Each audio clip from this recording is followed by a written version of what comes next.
Few of the attacks on Israel are more effective than the claim that even the United Nations condemns Israel. And it does. In any given year, the UN General Assembly passes more than 3 times as many resolutions condemning Israel than those condemning all of the other 192 states combined. Not to mention a myriad of other UN groups that regularly pass judgment on this tiny nation. So, despite the atrocious actions of the many tyrants, despots and failed nation states in the world, Israel is apparently so bad that its actions deserve the overwhelming attention and chastisement of the United Nations. Clearly this isn't the case, and the anti-Israel resolutions themselves deserve closer examination. They're actually the same resolutions every year, rolled out annually as part of a much larger anti-Israel strategy which has been underway for decades and which seeks to minimise the Jewish connection to Israel, despite the overwhelming evidence of archaeology, genetic testing and historical records. So how do the promoters of these resolutions gain support year on year? Easily. There are 120 member nations of the non-aligned movement, including the 57 member states of the Organisation of Islamic Cooperation. These countries are almost all inherently anti-democratic and share an animosity to Western values in general and to Israel in particular. Given that there are only 193 member states in the UN, this means that anti-Israel resolutions are almost always guaranteed majority support. It's simple math. But that isn't the only way in which the UN's biased toward Israel. In 1948, following Israel's defensive war of independence, approximately 750,000 Arabs and even more Jews were left homeless. To address this problem, the UN set up a special agency known as the Relief and Works Agency, or Unruh.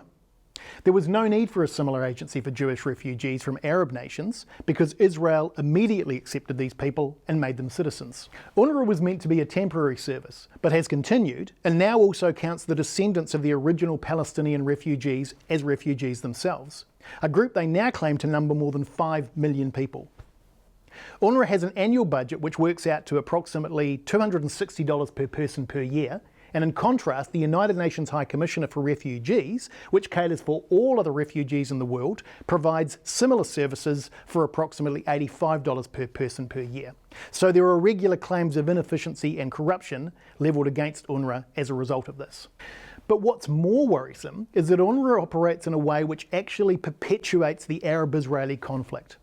Unlike the UN Commission for Refugees, which helps settle thousands of refugees each year, Unruh actively opposes resettlement of Arab Palestinians. Instead, it promotes a so-called right of return, meaning that every Arab Palestinian who left his or her home in 1948 and their descendants should have the right to return and take over property. Such a claim has no legal precedent and has not been applied in any other cases of wartime refugees throughout the 20th century. Unruh school textbooks perpetuate this right of return as a political tool against Israel. Worse still, textbooks have been found to refer to Jews as greedy and oppressive.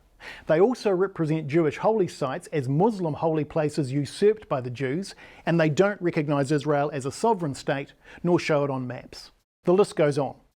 Entries to terrorist tunnels have been discovered in Unruh facilities. Unruh schools have been used to store missiles. And in 2015, UN Watch released a report documenting Unruh staff posting anti-Semitic material and supporting terrorism on social media.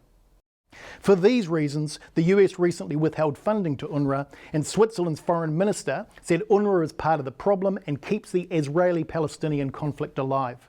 But many other nations that claim to stand for peace are yet to even acknowledge the flaws and continue to fund this corrupt agency. Sadly, the United Nations has fallen far from its lofty aspirations. Its anti-Israel resolutions, its selective revisions of history, and the unacceptable activities of its agencies all send a clear signal to Palestinian leaders that they don't need to negotiate because the so-called international community will force Israel to submit.